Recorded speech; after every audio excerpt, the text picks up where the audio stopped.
Night covered Warsaw in a thin winter crust, ice on the gutters, soot in the air, blackout curtains drawn tight. Along certain streets the city looked almost normal, people moving quickly with their collars up, tram lines humming, a bakery window fogged with breath. Then the wall appeared, and normal ended abruptly, as if someone had slammed a door. The gate to the Warsaw Ghetto was lit by a few harsh lamps. A guard warmed his hands around a cigarette and watched a cart approach with bored suspicion. The cart carried sacks of spoiled vegetables, officially, refused to be dumped inside. Unofficially, it carried something else. Beneath the straw, a child lay still, instructed to remain as quiet as the dead.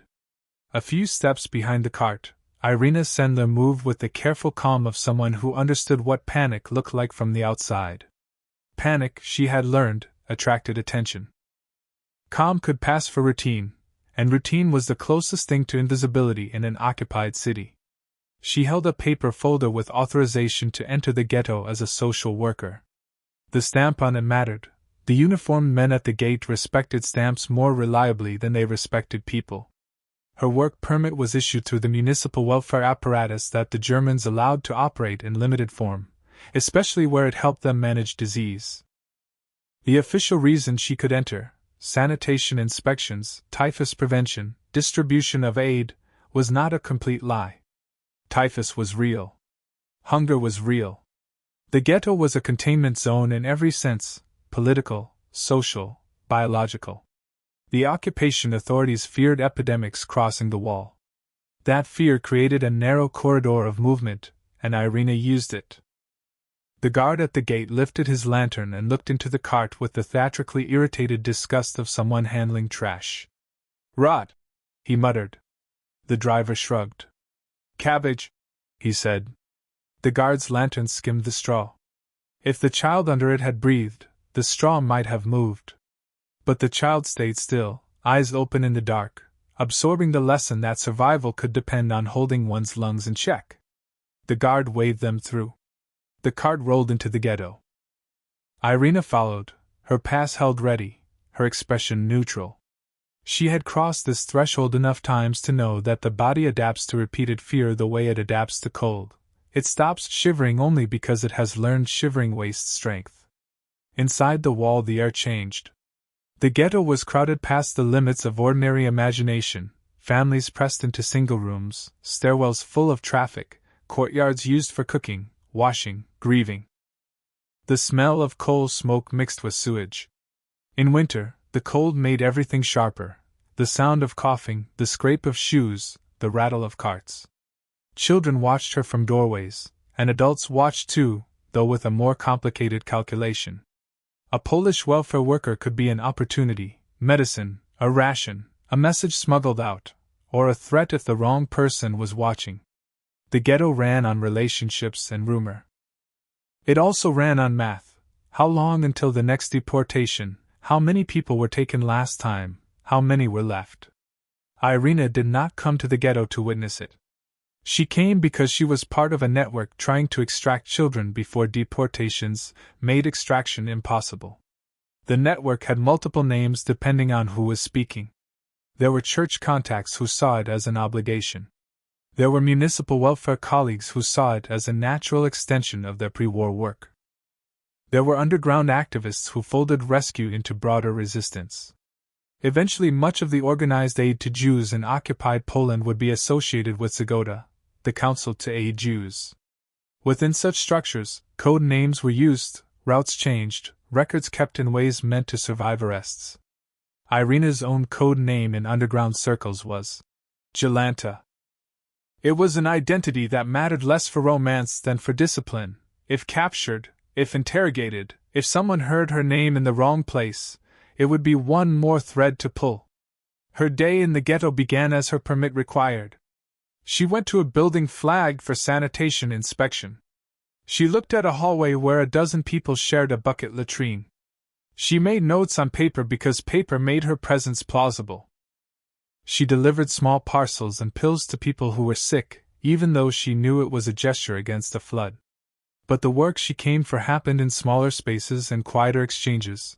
The moment a neighbor whispered which family had a child still healthy enough to be moved, the moment a physician pointed out an apartment where a mother had stopped eating to feed her children, the moment a parent asked, without asking, whether there was any way out. On that morning she climbed a narrow staircase and entered a room where a family had made a kind of order out of scarcity. The stove was cold. A pot sat on it as if to remind the room what food used to look like. The mother's hands were busy with nothing, folding and unfolding a cloth, smoothing it, then smoothing it again. The father sat against the wall, his face strained. Two older children hovered near the window. A younger girl stood close to her mother, wrapped in a blanket, hair dark and unkempt. Irena set down a small parcel. Bread. Sugar. A few bandages. The mother took them with a speed that tried to look composed. "You came," the mother said. "I said I would," Irena replied. The father did not reach for the parcel. He watched Irena with suspicion that came from intelligence, not hostility. In the ghetto, hope could be a trap. Someone offering help might be an informer, might be reckless, might not understand the consequences.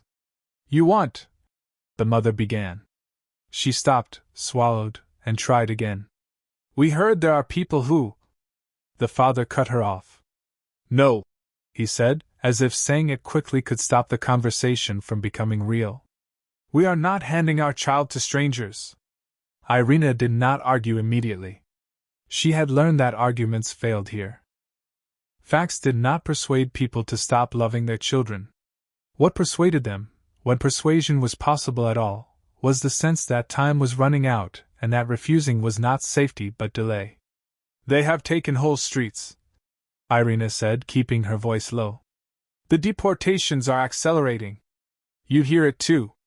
The mother's eyes flicked to the window, as if she could see the Umschlagplatz from here. Everyone could, in a way. It was not only a physical place, it was a collective certainty. The father's jaw tightened. "How?" he demanded. "Do you imagine you can get a child out? Past the gate? Past the patrols?" Irena laid out methods plainly, without embellishment. "Sometimes through an ambulance," she said. "Sometimes hidden in a cart. Sometimes through the sewers. Sometimes with a forged pass, if the child can walk and follow instructions. There are Polish families who will hide a child. Convents. Orphanages. It is not safe. But it is possible." "And then what?" the father said. "They will have a Polish name, a Polish prayer. They will forget us." This was the true fight. Not the physical wall, but the fear of erasure, the fear that saving a child might still mean losing the child. "I keep records," Irena said. She took out a small scrap of paper. The child's name. The parents' names. Where the child goes. The new identity used for cover. "I hide these records so they can be used after the war. I cannot promise you the war will end soon. I cannot promise you will survive. But I can promise I will not forget." The mother exhaled, and it sounded like something breaking. The father stared at the scrap of paper as if it were offensive in its simplicity. Names on paper. Paper against bullets. The little girl watched Irena without blinking. She was old enough to understand that adults were deciding something about her life, and young enough not to have language for how unfair that was. "What is her name?"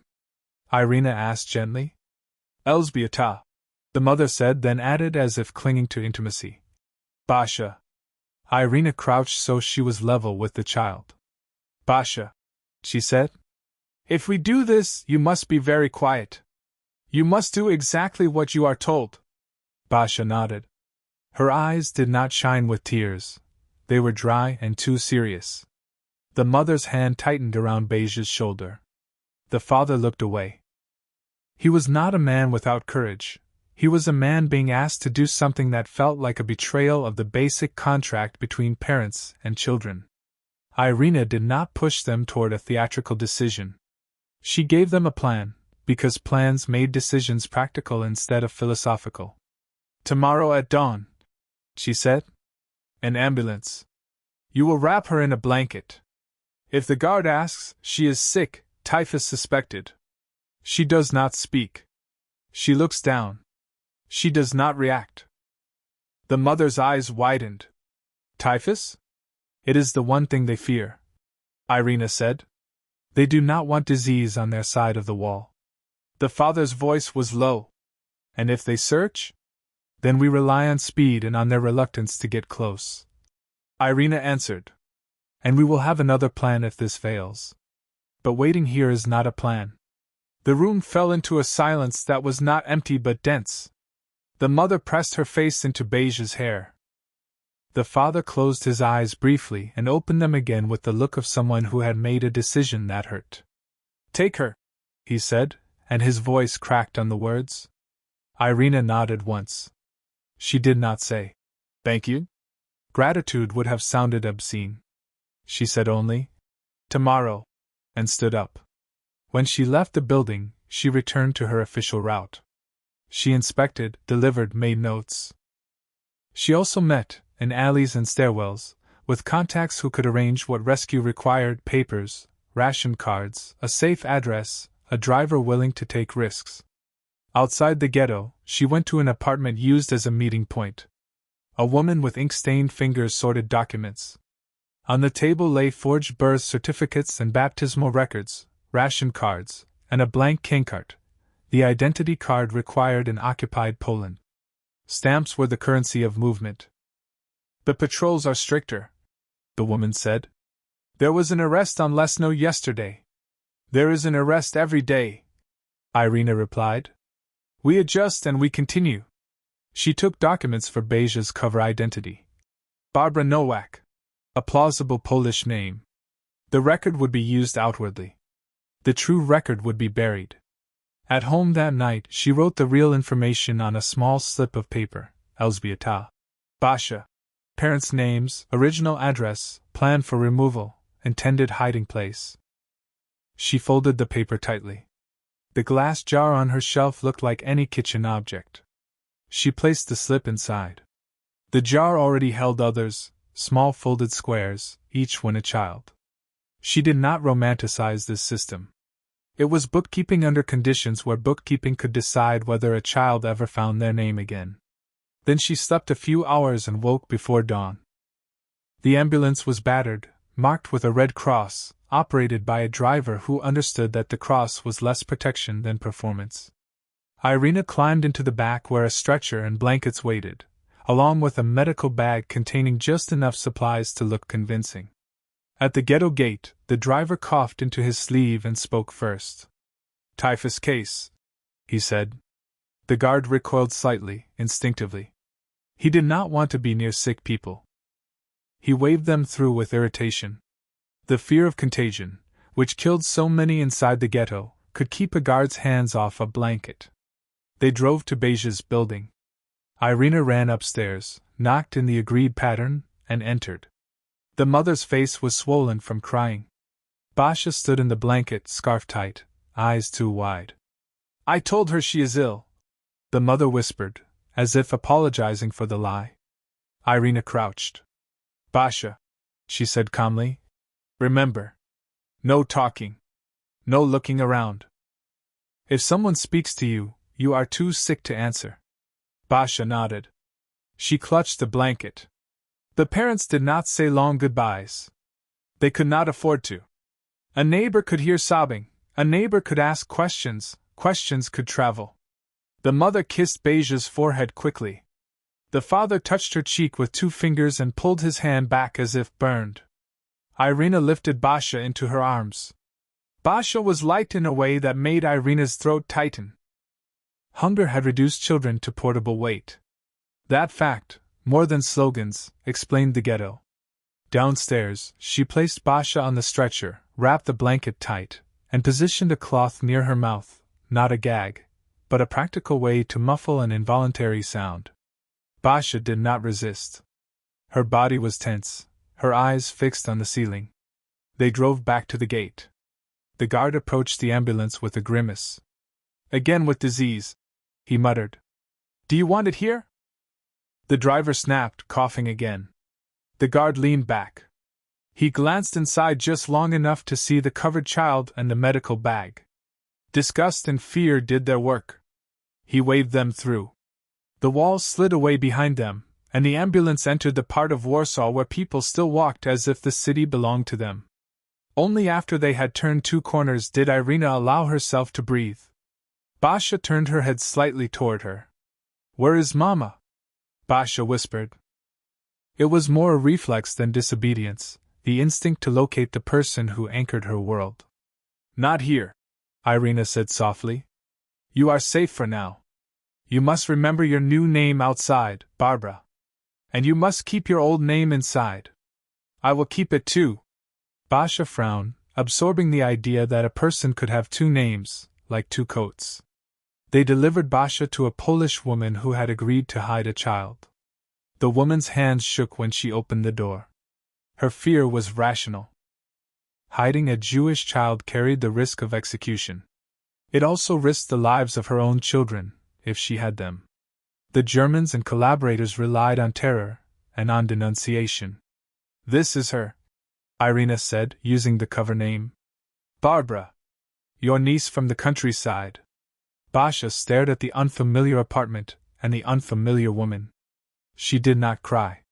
She had learned, already, that crying did not change decisions. Irena gave instructions: how to handle rationing, what to do if questioned, how to teach Basha basic prayers and responses without making a show of it. She left quickly. Every handoff was a moment of exposure. That afternoon she updated the slip of paper in the jar with Beige's new location and cover identity. The true name remained at the top. Names were the thread she refused to cut. The pattern repeated. Different addresses, different children, different routes. Sometimes it was a cart. Sometimes it was a sewer route coordinated with people who knew the underground canals. Sometimes it was an exit with forged documents for a child old enough to walk and keep composure. Rescue depended on a child's temperament as much as on paperwork. Some children were naturally quiet. Some were not, and then sedatives were considered, used carefully because the margin between quiet and dangerous was thin. Irena also had to deal with the reality that not all rescuers were saints, and not all shelters were secure. Some families demanded payment. Some convents took children but pushed assimilation as a condition. Some people were kind and frightened. Others were opportunistic. The situation did not allow moral purity, it demanded triage. A child alive under a false identity had at least a chance to recover their name later. There were close calls. Once, at a checkpoint, a boy, David, began to cry. It was not because of a guard. It was because he saw a dog and remembered his own dog left behind in the ghetto. The memory broke through his discipline. The sob rose loud enough that the guard turned his head. In that fraction of a second, Irena did something that later sat like lead in her stomach. She slapped the boy, hard enough to shock him silent. She did it with the practiced performance of a strict Polish adult disciplining a sick child.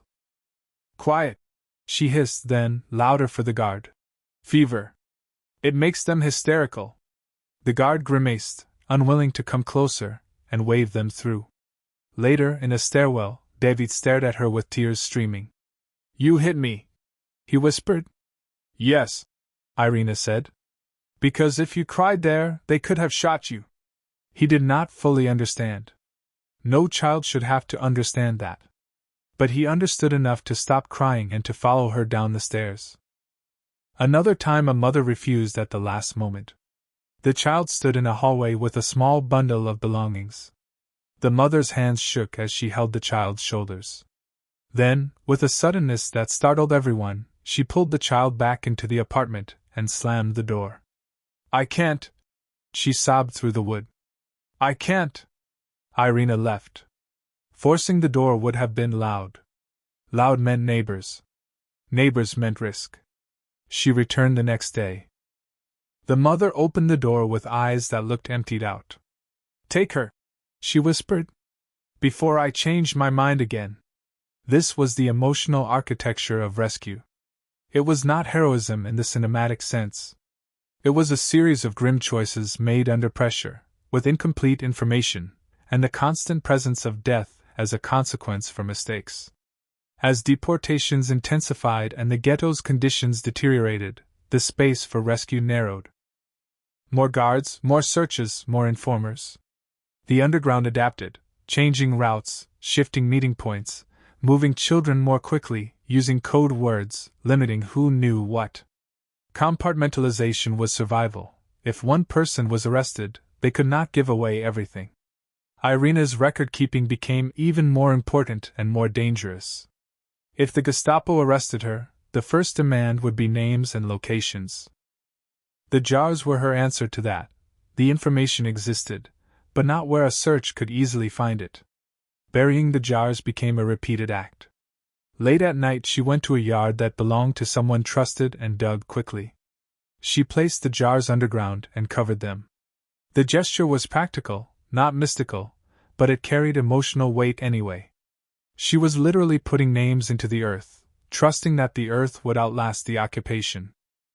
The danger that had always hovered moved closer and finally touched her. On an autumn day, Gestapo officers arrested her. The arrest was unremarkable in its method: a car, men in long coats, a name spoken as if it were a file to be retrieved. In the interrogation prison, the questions were simple, repeated, and escalated when unanswered. Names. Addresses. Contacts. Children. Convents. Families. Routes. They beat her. They tried to produce compliance through pain. They offered the familiar bargain of every totalitarian system: give us information, and your suffering will stop. It was not framed as a moral decision. It was framed as physics. Irena gave them nothing that could lead to children. She had no jar in her pocket, no list to confiscate. The jars were buried. When the Gestapo sentenced her to death, it was not because they had learned everything. It was because she refused to give them enough. And then, in a way that was common in occupied Warsaw, money and connections intervened. The underground managed to bribe a guard. Someone altered a document. A procedure was bent. One night a guard led her out and told her, in low Polish, to walk. "Do not look back," he said. "Do not run until the corner." She walked. Each step hurt. She reached the corner and then ran, not elegantly, not heroically, but with the desperate, uneven movement of a person who knew that freedom could be a short-lived administrative error. After her escape, she could not return to the same overt work. Her face was known. Notices circulated. She moved between safe apartments. She worked through intermediaries, giving instructions, coordinating placements, passing information in fragments. The rescue effort continued without her direct presence at checkpoints, because it had never been solely hers. People prefer single names in stories because single names simplify blame and praise. The reality in Warsaw was a network: social workers, doctors, couriers, priests, nuns, parents, strangers who took children into their homes. Their motives varied. Their courage varied. Their risk was constant. The ghetto was destroyed. Warsaw was damaged repeatedly. The city's geography changed as buildings burned and blocks collapsed. But the children hidden on the Aryan side, in apartments, convents, orphanages, rural villages, continued to exist under borrowed names. Some children adapted quickly to cover identities, memorizing prayers and basic Catholic gestures to survive scrutiny. Others struggled, crying at night, asking for parents, refusing food, or accidentally using Yiddish words. Caretakers had to manage both the child's grief and the child's safety. Basha, now Barbara, learned to answer to her new name in public. At night, when no one was listening, she whispered the old name into a pillow. The act was small and stubborn. It was also a kind of record-keeping, like Irena's jars, but housed in memory instead of glass. When the war ended, Warsaw did not become whole again. Liberation came with ruin, displacement, and a massive vacuum where families had been. People searched for each other through lists and offices and word of mouth. Some children were reclaimed by surviving relatives. Others were not. Some had forgotten their original names. Some had been too young to ever know them. That was when the jars mattered.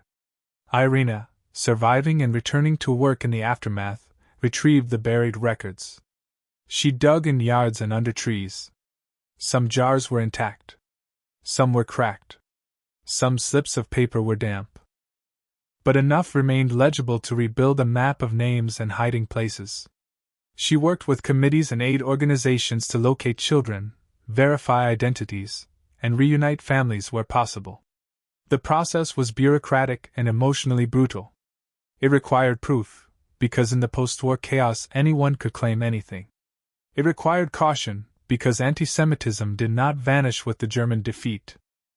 It required patience, because many hiding places were far from Warsaw and many caretakers feared losing children they had raised. Beja's record led Irena back to an apartment where a Polish woman had hidden her. By then Basia was older, her posture different, her face guarded by habits learned during years of concealment. When Irena knocked and the door opened, there was no dramatic recognition at first, only assessment. Basia looked at Irena as if trying to match a face to a fragment of memory. Then something aligned, the shape of the voice, the calm, the sense of being addressed as a person rather than a problem. You, Basia said, hoarse. Yes, Irena answered simply. Irena did not promise miracles.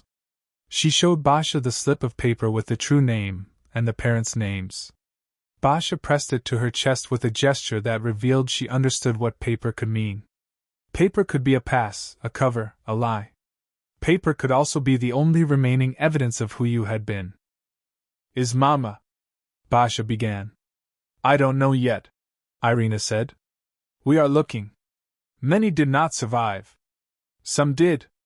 We will keep looking. That answer was not satisfying. It was also the only honest one. Not every story ended with reunion.